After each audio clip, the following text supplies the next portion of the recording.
Bismillahirrahmanirrahim. Alhamdulillahirabbil alamin. Allahumma shalli wa sallim ala sayidina Muhammadin wa ala alihi wa ashabihi ajma'in. Assalamualaikum warahmatullahi wabarakatuh. Waalaikumsalam warahmatullahi wabarakatuh.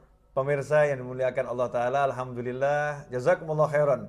Pagi ini saya cek subscriber channel Thariqah Alawiyah sudah menembus angka 3.000.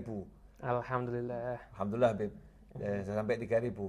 Yakin? Padahal belum ada 24 jam. Belum ada 24 jam. Berarti masyarakat sangat antusias dengan channel Thariqah Alawiyah. Harapan kita, Bib, insya Allah hari ini berganti hari udah tembus di atas 10.000. Amin, amin. Nah, itu akan tercapai insya Allah. Kalau kawan-kawan yang menyaksikan tayangan ini mau ajak saudaranya, mau ajak kerabatnya, ajak temannya, ajak kenalannya untuk melihat, kemudian subscribe.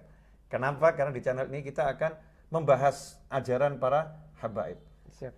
Kita akan bahas ajaran para pecinta habaib. Kita akan bahas ajaran anak cucu Nabi Muhammad SAW, guru-gurunya, sahabatnya, dan teman-temannya. Yang orisinil dari sumbernya langsung. Yang orisinil dari sumbernya langsung. Dari kitab atau dari orang yang kita temui secara langsung. Insya Allah seperti itu. Nah, video yang kemarin kita tampilkan tentang keberadaan anak cucu Nabi Muhammad SAW, ternyata ada komentar-komentar bagus yang masuk, Habib. Ya, tadi yang antum sampaikan itu ya, ada yang nanya. Yang tadi sudah kita lihat komentar-komentar itu, diantaranya yang menarik ini, Habib. Itu ada yang bertanya, dia komentar, alhamdulillah saya sudah nyimak, Beb. Tapi tolong kalau bisa ini dijawab. Adakah ciri-ciri khusus yang menandakan seseorang itu adalah zuriyahnya baginda Rasulullah? Karena di daerah saya itu lagi marak HP palsu. Wah, ini ya. HP palsu. Nah, ada HP palsu, berarti ada Habib asli. Asli ya. Saya suka ngomongnya asli. Asli. Pakai usod. Pakai usod asli. Jadi Habib palsu pakai sin saja palsu ya, ada Habib asli. Nah, pakai usod. Ini antara yang asli sama yang palsu seperti apa, dan sebetulnya perlu nggak sih julukan Habib ini, perlu nggak, urgennya seperti apa? Nah, insya Allah kita ngobrol bareng, Habib. Tentang Habib ini kan juga banyak orang bingung juga dengan nama Habib. Kan dikira Habib itu gelar kesarjanaan khusus, ada kuliah jadi Habib tertentu. Masya Allah. Dan ada juga orang yang mungkin ngerti bahasa, dia bilang Habib itu semuanya bisa, karena artinya yang mengasihi dan yang dikasihi. Nah, jadi gelar Habib sendiri itu asal mulanya gimana, Habib? Sampai ada orang-orang kok dijuluki jadi Habib begitu tuh. Seperti apa ya? Seperti apa? Yang antum sampaikan tadi saya alami, Bib. Waktu saya haji yang pertama, itu setelah sekian puluh hari ya, saya haji resmi pemerintah, setelah sekian puluh hari, saya jadi petugas waktu itu, Habib. Alhamdulillah. Setelah sekian puluh hari, salah satu teman saya yang bareng sama saya nanya, Bib, maaf, teman saya ini bukan orang yang nggak tahu agama, artinya bukan orang awam, orang yang terpelajar, pernah nyantri di sebuah pesantren, tapi nggak paham tentang gelar Habib itu sendiri, sehingga nanya, Habib mohon maaf mau nanya, caranya dapat gelar Habib ini kuliahnya di mana ya? Atau kalau pesantren nyantrinya di mana ini punya gelar Habib? Terus saya jelaskan. Jadi begini, Habib, dan pemirsa dimanapun Anda berada, gelar itu adalah suatu hal yang wajar. Pemberian gelar kepada seorang adalah suatu hal yang wajar, yang lazim terjadi di masyarakat. Kita tahu di Nusantara ini ada orang-orang yang dekat dengan kesultanan, kemudian oleh raja diberi gelar Raden. Ya, diberi gelar Raden. Ini orang-orang yang dekat dengan raja ya.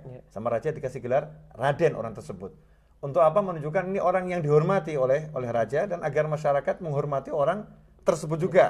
Gelar terhormat berarti ya? Gelar terhormat ada, wajar di masyarakat. Termasuk di dalam dunia secara keseluruhan, di setiap negara, setiap wilayah punya gelar-gelar tersendiri untuk orang-orang yang dipandang mulia dalam tanda kutip di masyarakatnya. Ada, saya nggak tahu kalau di Inggris seperti apa, di Amerika saya belum belajar ya. Tapi dalam dunia Islam, masyarakat Islam, umat Islam terbiasa memberikan gelar kepada orang-orang yang mulia. Sebagai contoh adalah gelar Sayyid dan Syarif. Gelar Sayyid dan Syarif menurut Buya Hamka dalam bukunya Tuan Kurau yaitu Profesor Dr. Hamka menuliskan di kalau bisa dicek nanti di halaman 171 di buku Tuan Kurau, di akhirnya setelah mengutip hadis, Buya Hamka menyatakan, oleh karena itu maka menjadi tradisilah orang memberikan gelar Sayyid kepada keturunan Hasan dan Husain itu di seluruh dunia Islam. Gelar Sayyid kepada keturunan Hasan dan Husain di seluruh dunia Islam demi menghormati hadis Nabi tersebut. Setelah menjelaskan dua hadis tentang Rasul menyebut cucunya adalah Sayyid. Nah, artinya biasa orang diberi gelar Sayyid atau Syarif di dalam dunia Islam untuk menghormati anak cucu Nabi Muhammad SAW demi menghormati Rasulullah Sallallahu Alaihi Wasallam. Berarti orang yang memberikan gelar, bukan Habibnya menggelari dirinya ya? Iya. Ada satu hal yang aneh gitu kalau Habib memberi gelar untuk dirinya sendiri gitu kan? Atau seseorang meraden-radenkan dirinya sendiri. Aku raden gitu kan? Yang orang lain yang menunjukkan beliau adalah seorang raden misalnya seperti itu. Tapi terkait gelar Habib yang marak di Nusantara, di Indonesia, yang marak di Malaysia, di Hadramut, khususnya di Asia, kemudian juga di Amerika, banyak murid-muridnya para habaib yang dakwah di sana sehingga masyarakat pun mengatakan Habib gitu kepada guru-guru tersebut. Asal usulnya dari mana dan seperti apa? Ada pembahasan ilmiah dari para ulama dan juga pakar-pakar sejarah. Seperti kalau kita merujuk kepada buku-buku sejarah yang ada, LWC Vandenberg itu menyebutkan di dalam bukunya Hadramut dan Koloni Arab, Hadramut dan Koloni Arab di Nusantara, itu juga menyebutkan bagaimana gelar-gelar Habib ini sampai ada di dunia Islam, khususnya di Hadramut sendiri. Sejak kapan gelar Habib itu ada? Saya akan bahas insya Allah Habib. Mudah-mudahan ini memuaskan yang nanya dan memuaskan Habib. Oh iya, insya Allah. Pemirsa, dimanapun Anda berada, kita fokus dulu nih. Habib asli dan Habib palsu. Menarik juga ya Habib ya. Habib asli dan Habib palsu. Dulu, anak cucu Nabi Muhammad SAW itu tidak dijuluki Habib oleh masyarakat.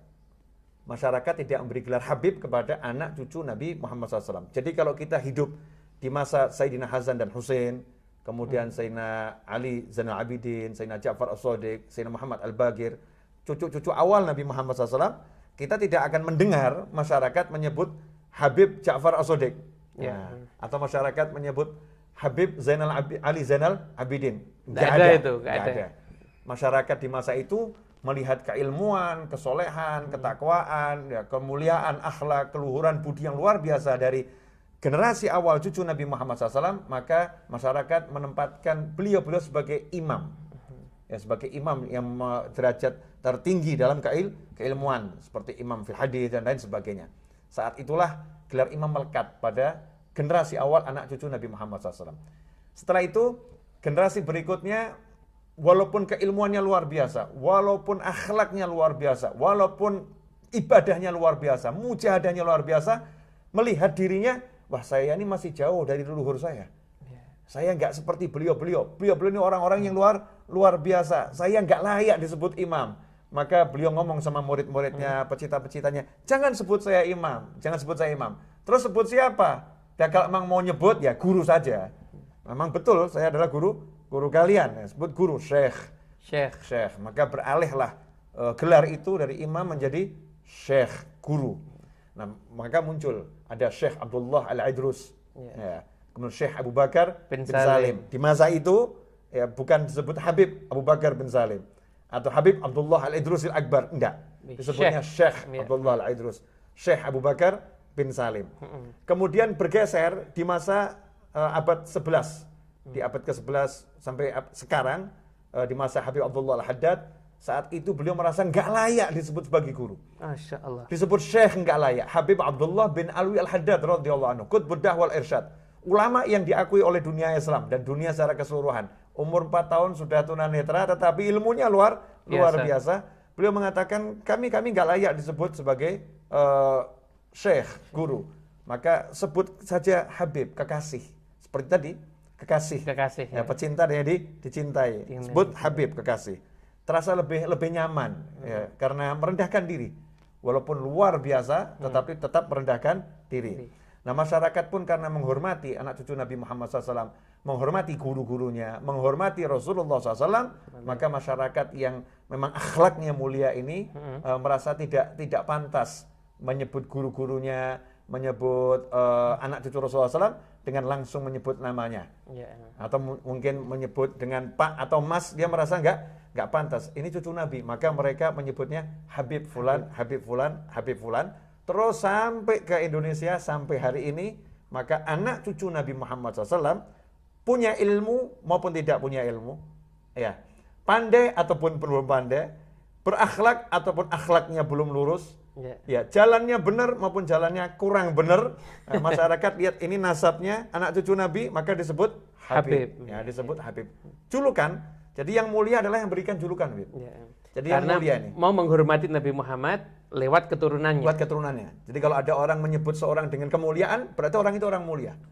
Disebut Habib, Habib, Habib sampai hari ini. Cuman sekarang timbul masalah. Timbul masalah ini, ada orang nanya, ini Habib asli atau palsu? Palsu. Nah, ini Habib Muhammad ini asli atau palsu? Habib Novel asli atau palsu? Kan bisa aja orang manggil salah, kan bisa. Bisa. Atau mungkin kebetulan namanya Habib. Ya, bisa. Ya, namanya Habib dan orangnya ganteng. Ya. Wah, hidungnya mancung ya. Hidungnya mancung. Nah, ini Habib ini. Walaupun nasabnya bukan ke Nabi, karena namanya Habib, dipanggil orang Habib gitu. Ya, betul. Sehingga terjadi kerancuan. Sebetulnya mana yang asli atau yang palsu. Sebelum kita bahas yang asli atau yang palsu, ada satu hal yang harus kita jelaskan kepada dunia Islam. Ada satu hal yang pokok, bahwasannya untuk mengukur seseorang itu, nomor satu adalah dengan keimanan dan ketakwaan. Ya, dengan keimanan dan ketakwaan. Kemudian kita tidak boleh menghina seseorang, siapapun orangnya. Umat Nabi Muhammad SAW, orangnya itu mau modelnya seperti apa, kita suruh ngucap yang baik. Kita nggak boleh mencaci, nggak boleh memaki, nggak boleh menghina, tidak boleh seperti itu. Ini kaidah yang harus kita pakai kepada setiap umat Nabi Muhammad Sallallahu Alaihi Wasallam. Nah, sekarang nanya ini, Habibnya asli atau palsu? Mungkin pertanyaan itu muncul karena dua hal. Yang pertama, karena akhlaknya yang bersangkutan nggak benar. Karena ilmunya nggak cukup, sehingga orang nggak percaya. Ini ragu-ragu. Ini Habib bener apa enggak? Bener apa enggak? Ya. Atau yang kedua, orangnya ilmunya bagus, ilmunya bagus, akhlaknya bagus, tetapi setelah dicek ini kok kelihatannya ayahnya ke atas nggak jelas nih, kakeknya ke atas nggak jelas. Nah, ini asli atau palsu? Kadang-kadang juga dari lihat fisiknya. Karena lihat fisiknya. Betul. Kadang pula fisiknya hidung nggak mancung. Hidungnya nggak mancung, wajahnya ya biasa-biasa saja, nggak kelihatan seperti keturunan Nabi Muhammad SAW. Orang jadi ragu, ini asli atau palsu? Alhamdulillah, negara kita termasuk negara yang udah punya lembaga khusus di masyarakat, yaitu Rabithah Alawiyah punya Maktab Ad-Daimi. Maktab Ad-Daimi itu suatu lembaga di Indonesia yang mencatat nasab anak cucu Nabi Muhammad SAW di seluruh wilayah di tanah air, walaupun belum maksimal, tetapi sudah mencatat. Sehingga kalau ada orang yang ragu, ini Habib asli atau palsu, sebetulnya caranya mudah, tinggal nanya sama Habibnya, Bib, kalau antum ini asli, kami butuh bukti nasab. Ya, bukti nasab yang ada stempel Rabithah Alawiyah Maktab Ad-Daiminya ada stempel dari Maktab Ad-Daimi. Kami kalau itu bisa percaya antum Habib. Kalau enggak, ya kami belum bisa percaya. Kami tidak menafikan, tapi kami belum bisa percaya. Sampai Habib punya. Boleh masyarakat ngomong seperti itu. Itu haknya masyarakat untuk bertanya ya. Habib asli atau palsu. Sehingga kalau ada masyarakat nanya ke saya, Habib Novel asli atau palsu? Maka saya katakan, saya punya paspor Habib. Nah, saya punya paspor Habib. Ini dikeluarkan oleh Maktab Ad-Daimi, ya. Dikeluarkan Maktab Ad-Daimi. Rabithah Alawiyah. Jadi saya ini Habib generasi yang ke-38. Sama dengan Habib Muhammad. Habib Muhammad juga generasi yang ke-38. Di Maktab Ad-Daimi ini jelas, ada stempelnya, ya, ada stempelnya jelas, sehingga tidak mudah dipalsukan. Kemudian ada urutan-urutan nasabnya. Nih, ada seperti ini. Ini nanti akan membuktikan tercatat sampai siapa. Ini yang paling mudah, Habib. Ya. Paling mudah nanya mana surat dari nasab, Maktab Ad-Daimi ya. sebagai lembaga yang paling resmi, lembaga yang paling sahih di Indonesia untuk nasab Bani Alawi, anak cucu Nabi Muhammad SAW yang di Indonesia. Bukan berarti yang nggak punya palsu. Jangan salah ya. Bukan berarti yang nggak punya seperti ini palsu. Tetapi masyarakat kalau mau yakin, kalau udah yang punya seperti ini, jangan ragu. Ya. Berarti insya Allah asli. Ya. Karena masalah sudah nasabnya ya terverifikasi di Maktab Ad-Daimi. Nah, ini sebagai langkah awal yang paling mudah. Langkah berikutnya kalau mau tahu asli atau palsu, kita tanya kepada masyarakat sekitar. Ini Habib ini betul enggak anaknya Habib yang ada di kota itu? Betul tidak? Tanya. Karena Habib itu jelas nasabnya. Nasabnya jelas. Nah, ini yang jadi masalah kalau ada pendatang dari luar kota tinggal di suatu wilayah, entah di desa atau di kota, yang masyarakat sekitar juga nggak kenal, kemudian dia ngaku Habib. Iya. Maka menimbulkan keraguan di masyarakat itu wajar. Makanya saya sarankan kepada seluruh anak cucu Nabi Muhammad SAW dimanapun berada yang biar masyarakat tidak ragu, masyarakat tidak rancu, maka segera daftarkan nasab Anda ke Maktab Ad-Daimi. Ya, Rabithah Alawiyah. Minta ya nasab di situ. Insya Allah kalau udah begitu jadi jelas. Jelas ya. Jadi bukan masalah fisik ya, nasab bukan masalah fisik. Orang yang ganteng seperti saya dan Habib Muhammad ini belum tentu Habib, jelas juga. Habib nggak diukur dari gantengnya. Enggak. Orangnya akhlaknya baik, belum tentu juga. Bukan dari ukuran akhlak kemudian dia jadi Habib. Atau ini perilakunya belum benar, ini dia bukan Habib, belum tentu juga. Karena masalah perilaku nggak ada hubungannya dengan nasab. Nah, itu adalah sesuatu yang nempel saja kan. Kalau nasab ini sesuatu yang melekat karena garis keturunan dari ayah. Bin Fulan sampai kepada Nabi Muhammad SAW lewat Fatimah Zahra radhiyallahu ta'ala seperti yang sudah saya jelaskan di video sebelumnya. Ini tentang Habib itu sendiri. Cuman yang menarik gini, Bib. Kadang juga ini ada yang masyarakat lebih, Bib. Masyarakat lebih ya, pecinta yang lebih. Hulu ya. Berlebihan. Kalau bahasa syariatnya hulu. Kalau saya lebih suka pakai bahasa gaul. Kekinian, lebay. Ya. Jadi lebih dalam mengenal para habaib, terus mengucapkan kalimat-kalimat yang enggak jelas. Dengan mengatakan, oh itu Habib, nggak mungkin masuk neraka. Itu Habib, nggak mungkin dapat siksa. Ya kalau jadi Habib bebas, nggak sholat nggak apa-apa gitu. Oh kalau jadi Habib tuh nggak puasa nggak apa-apa, itu Habib, itu udah tempatnya mulia di sisi Allah Subhanahu wa Ta'ala. Pernah denger gini nggak, Habib? Sering. Di beberapa daerah ada yang sampai fanatik sampai ke tahap seperti itu. Padahal kalau kita lihat di sejarahnya para habaib, itu justru mereka ibadahnya luar biasa. Masya Allah. Ibadahnya luar biasa, ilmunya juga luar biasa. Jadi para habaib itu justru sangat amat tidak mengandalkan nasabnya untuk mendekatkan dirinya kepada Allah Subhanahu Wa Taala. Jadi kalau kita bahas nanti Thariqah Alawiyah, tidak ada ya, Beb? Nah, nomor satu adalah nasab, tidak ada ya? Nggak ada ya? Ada. Dalam Thariqah Alawiyah itu ya ilmu, amal, rasa takut pada Allah, berharap, warok. Itu adalah jalan hidup anak cucu Nabi Muhammad SAW. Jadi kalau ada orang mengatakan Habib itu kebal dari api neraka, ya kita akan jelaskan sekarang ya. Ikhwani rahimakumullah. Jadi jangan salah. Yang bisa membuat orang itu kebal dari api hanya Allah Subhanahu wa Ta'ala. Ya narukuni bardaw wa salaman ala Ibrahim. Ya. Tapi kita nggak boleh menghina siapapun dengan kalimat yang nggak baik. Contoh, ada anaknya orang soleh, entah itu anaknya Habib, entah anaknya kiai, entah anaknya seorang guru besar, terus kita katakan kamu ya tidak kebal sama api neraka, kamu akan bisa juga disiksa. Ini kalau niatnya menghina, jadinya sombong, nggak boleh. Ini lebih nasihat ke dalam kepada siapapun yang punya hubungan nasab dengan orang-orang mulia, dengan guru-guru, dengan orang-orang soleh, dengan wali-wali, ya punya hubungan nasab. Jangan kemudian mengandalkan nasab, lupa pada to'ah. Hubungan nasab itu kemuliaan. Qorobah itu ada punya hak. Betul, itu kamu kemuliaan. Tetapi kamu jangan andalkan ya, nasabmu ya, untuk kemudian mengatakan saya nggak ibadah, nggak jadi masalah. Naudzubillah min dzalik.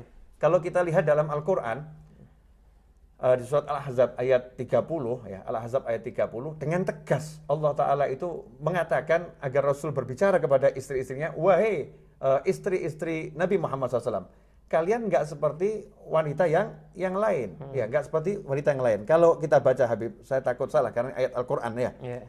Ya nisa an-nabi may ya'ti minkunna bi fahishatin mubayyinatin yudha'af lahal 'adzabu dhi'fain wa kana dzalika 'ala Allahi yasira. Kata Allah Ta'ala, hei istri-istri Nabi, siapa-siapa di antara kalian yang mengerjakan perbuatan keji yang nyata, niscaya akan dilipat gandakan siksaan kepada mereka 2 kali lipat. Dan adalah yang demikian itu mudah bagi Allah. Yang demikian itu mudah bagi Allah. Untuk apa namanya, kalau memang berbuatnya nggak benar ini, dikasih double. Siksanya double. Kenapa siksanya double? Istri Nabi, keluarga Nabi. Hidup bersama Nabi Muhammad SAW, hidup bersama Rasulullah SAW. Kok masih melakukan perbuatan keji? Maka layak siksanya double. Dan hasya wa kalla, nggak mungkin istri Nabi berbuat seperti itu. Nggak mungkin istri Nabi Muhammad SAW berbuat seperti itu. Tetapi Allah mengingatkan dengan tegas, ya, mengingatkan dengan ancamannya neraka dan double azabnya double. Lantas hal yang sangat aneh, kalau ada anak keturunan dari istri-istri Nabi Muhammad SAW. Yang namanya Habib ini keturunan dari Fatimah dari Sayyidah Khadijah radhiyallahu taala anha. Kalau ibunya saja juga mendapatkan ya peringatan, masa anak cucunya nggak mendapatkan peringatan? Karena itu Nabi melanjutkan pesan itu. Ya, Nabi melanjutkan pesan itu kepada anak cucunya. Bahwasanya anak cucu Nabi Muhammad SAW, terutama dari putrinya yaitu Fatimah Zahra radhiyallahu taala, diingatkan dengan kalimat yang tegas oleh Nabi Muhammad SAW bahwasanya dirinya tidak akan bisa terhindar dari siksa api neraka dengan pertolongan ayahmu, walaupun ayahnya punya syafaat yang besar.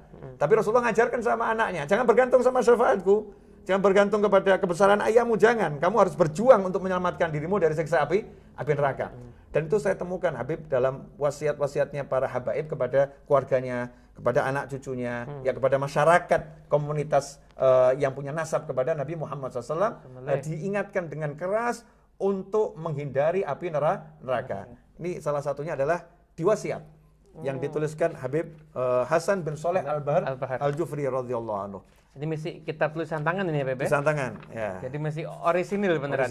Ini saya pinjam dari Habib Syekh bin Abdul Qadir As-Segaf ini kitab ini. Ya, ini kitab tulisan tangan saya pinjam dari Habib Syekh bin Abdul Qadir As-Segaf. Belum saya kembalikan, belum waktunya. Nanti kalau udah waktunya kita kembalikan. Ya.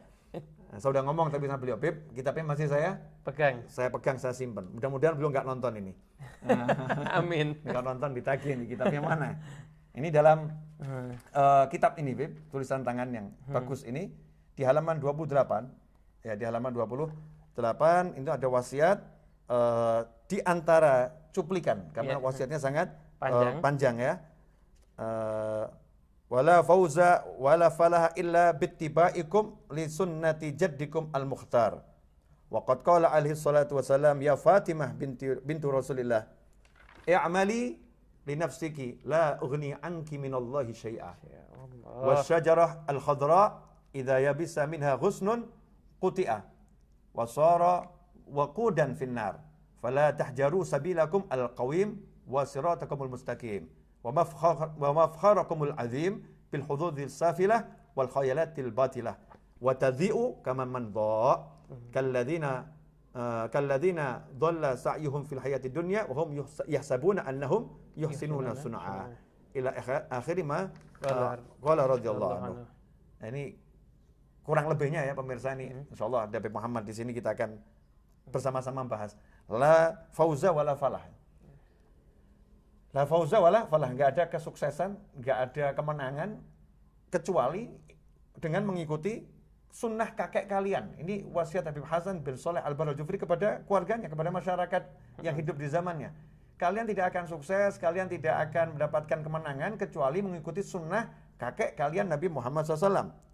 Waqad qala, dan Rasulullah telah bersabda SAW kepada putrinya, ya Fatimah, wahai Fatimah putri Rasulullah SAW, i'amali li nafsik, beramallah untuk dirimu sendiri. Artinya Rasulullah mengajarkan pada putrinya, jangan kamu membanggakan amal ayahmu, amal ibumu. Ibunya dapat salam langsung dari Allah Ta'ala. Sayyidah Khadijatul Kubra dapat salam dari Allah Subhanahu wa Ta'ala, masih hidup disalami sama Allah Ta'ala. Allah kirim salam, kata malaikat Jibril alaihissalam kepada Sayyidah Khadijah radhiyallahu ta'ala anha. Yang seperti itu saja Rasul mengatakan kepada Fatimah putrinya, "I'mali li nafsik." Wahai Fatimah, berbuatlah, beramal solehlah untuk keselamatan dirimu sendiri, karena aku tidak bisa menyelamatkan engkau dari Allah. Sedikit pun tidak bisa menyelamatkan kamu dari Allah. Kemudian Habib Hasan melanjutkan wasiatnya. Habib Hasan bin Shalih Al-Bahr Al-Jufri radhiyallahu anhu, wasyajarah al-khadra, kita lihat pohon yang hijau.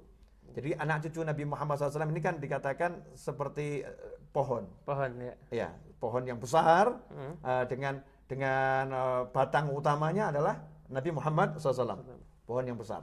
Nah ini pohon ini punya ranting. Punya ranting. Ini pohon yang besar yang hijau ini, kalau ranting anak cabangnya ada yang kering, itu ya bisa, kata Habib Hasan. Ranting anak cabangnya ada yang kering, kutia, akan dipotong. Diambil sama orang, dipotong, kemudian dijadikan apa? Waqudan linnar. Kayu bakar. Kayu bakar. Ya, waqudan finnar. Dijadikan kayu bakar. Kalau yang hijau diambil, dipotong, ditanam lagi jadi pohon. Ya, jadi pohon. Dipotong, tanam lagi jadi pohon. Yang hijau rindang jadi naungan, memberikan kenyamanan pada orang banyak. Tapi kalau yang kering dipotong dijadikan kayu bakar. Karena itu kata Habib Hasan bin Shalih Al-Bahr Al-Jufri, "Fala tahjaru sabilakum." Jangan kalian meninggalkan jalan kalian yang lurus, jalan kalian yang kuat, jalan kalian yang agung tersebut dengan memilih ya nafsu, mengikuti hawa nafsu, ya mengikuti khayalan-khayalan. Nah, dunia ini kan serba khayalan. Hayal. Kalau akhirat itu suatu yang pasti, sehingga kalian akan hilang seperti orang-orang yang hilang karena tidak mengikuti jalan leluhurnya. Nah, ini akhwani rahimakumullah. Ini habaib itu seperti itu. Jadi ke dalam mengajarkan keluarganya untuk menjauhi siksa api neraka. Kalau saya nggak salah Habib, Sayyidina Ali Zainal Abidin As-Sajjad, ibadahnya satu hari sholat sunnah 1000 rakaat. Masya Allah. Nggak pernah mengatakan saya cucunya Rasulullah, saya Sayyidina Ali, ya, saya dijamin masuk surga. Karena memang logikanya tidak mungkin anak kenyang dengan makannya bapak. Kalau bapak makan kenyang, anak tidak makan ya nggak kenyang, lapar. Kalau makan makanannya bapak nanti nikmat, bisa kenyang, nikmat. Dan makanannya bapak ini ya. Iya. Masya Allah, ini ilmu baru nih. Jazakumullah khairan. Sayyidina Ali Zainal Abidin itu setiap hari sholat sunnah 1000 rakaat dan nangis takut api neraka. Dan nangis takut api neraka. Bahkan ketika rumahnya terbakar, terbakar, masyarakat kumpul melihat beliau lagi sholat. Selesai sholat, beliau nanya, ada apa kalian kumpul di sini? Ini rumahmu terbakar. Udah selesai kebakarannya, Bib. Udah selesai. Rumahmu terbakar. Kamu tidak terasa? Enggak, saya enggak merasa ada kebakaran. Saya lagi sibuk tadi mengingat ayat-ayat tentang siksa api neraka dalam sholat yang saya baca, sehingga saya lupa dengan api dunia. Allah. Jadi lagi seperti itu. Sayyidina Hasan dan Husain, ketika akan sholat, beliau wudhu. Dilihat sama orang, kok wajahnya pucatnya luar biasa. Mau sholat ini, pucat wajahnya. Ditanya sama orang, kenapa kok wajahmu pucat seperti itu? Sakit apa? Enggak ada sakit. Kenapa pucat? Apa kalian nggak ngerti? Sebentar lagi saya mau ngadep siapa nih sholat? Saya mau ngadep Allah Ta'ala. Khawfuhum azim. Mereka punya rasa yang takut yang besar pada Allah Subhanahu wa Ta'ala. Nah ini Habib. Nah ini artinya Habib dalam arti akhlak. Habib dalam arti ilmu, bukan nasab. Kalau nasab ada thariqah, jalannya ini. Jalannya begini. Tapi kalau urusan nasab nggak lihat semua itu. Nggak lihat semua itu. Nah terus gimana Habib kalau ada Habib yang ternyata akhlaknya belum benar? Ya saya juga belum benar. Akhlak saya masih banyak yang belum belum beres. Ini banyak pertanyaan yang setipe dengan itu, Habib mengatakan orang biasa tapi berakhlak mulia dengan Habib tapi berakhlak kurang bagus. Ini gimana yang lebih utama ini? Yang lebih utama sederhana, hormati Habib karena nasabnya, berarti menghormati Habib, karena kakeknya berarti menghormati Nabi Muhammad SAW. Menghormati orang biasa karena amalnya berarti menghormati yang memberikan amal, yaitu Nabi Muhammad SAW. Semuanya berpulang kepada Rasulullah SAW. Kalau kita kembalikan ke situ, maka kita akan enak menghadapi siapapun. Berarti memang sumbernya itu yang kita lihat ya. Yang lainnya itu hanya cabangnya. Nah, amar ma'ruf nahi mungkar jalan. Amar ma'ruf nahi mungkar ini berlaku pada siapapun. Tegakkan amar ma'ruf nahi mungkar tapi dengan cara yang benar. Jangan mencaci, memaki, menghina siapapun tidak boleh. Sombong di hati, bahaya. Dalam hadis disebutkan siapa yang menghina seorang mukmin atas dosa yang dia lakukan, maka Allah akan menguji dia dengan melakukan perbuatan yang sama. Dengan perbuatan yang sama. Na'udzubillah min dzalik. Ikhwani rahimakumullah. Ini obrolan ini semakin menarik, cuman Habib ini kalau subscriber nggak nambah kan nggak asik. Iya. Biar subscribernya nambah dulu, kita baru lanjutkan nanti. Oke, siap. Topik-topik apa namanya Berikutnya. Tapi sudah puas nggak jawabannya? Wah, Habib? sangat memuaskan. Atau mungkin mau Sangat ditambahkan memuaskan. apalagi Ya, yang mau cukup, ditanyakan? sangat memuaskan. Intinya gelar Habib itu karena Nasab. masyarakatnya Masyarakat baik, menghormati menghormati anak cucu Nabi Muhammad SAW. Tapi kalau Habib mau nyebut dirinya Bapak boleh toh, seperti Pak Novel, tidak Ya, masalah boleh, kan? Pak Novel, Bang Novel. Bang Novel. Iya, ya. boleh. Tapi saya lebih suka panggil Mas Novel. Mas Novel. Mas Novel karena apa masih Kelihatan selalu muda. kelihatan selalu muda. Walaupun Betul. kenyataannya begitu Habib, Iya. Masya Allah. Kalau saya senang dipanggil Dik Muhammad. Oh, Dek Muhammad, Masya Allah. Berarti lebih muda dari saya. Iya. Alhamdulillah. Alhamdulillah. Mudah-mudahan Dek Muhammad dan Mas Novel ini bisa disebut Habib dalam arti yang sebenarnya. Amin. Sebagai Insya Allah. kekasih dan yang dikasihi, dan betul-betul nasabnya nyambung pada Nabi Muhammad SAW. Dan mudah-mudahan ya keberadaan para habaib dimanapun berada membawa keberkahan, membawa turunnya rahmat Allah Ta'ala untuk wilayah tersebut. Jazakumullah khairan atas kebersamaannya. Jangan lupa ya, subscribe channel ini, share kepada siapapun. Kami tidak akan menyampaikan hal-hal yang tidak baik, insya Allah. Kami ingin menyampaikan hal-hal yang baik. Kami ingin menjadi pohon rindang yang menaungi, pohon rindang yang menyejukkan. Kami tidak ingin menjadi ranting yang kering, kemudian menjadi kayu bakar. Naudzubillah min dzalik. Semoga kita semua selamat dari azabnya Allah Subhanahu wa taala dan dimasukkan surga dengan syafaat baginda Muhammad sallallahu alaihi wasallam. Walhamdulillahirabbil alamin wa afa minkum. Wassalamualaikum warahmatullahi wabarakatuh.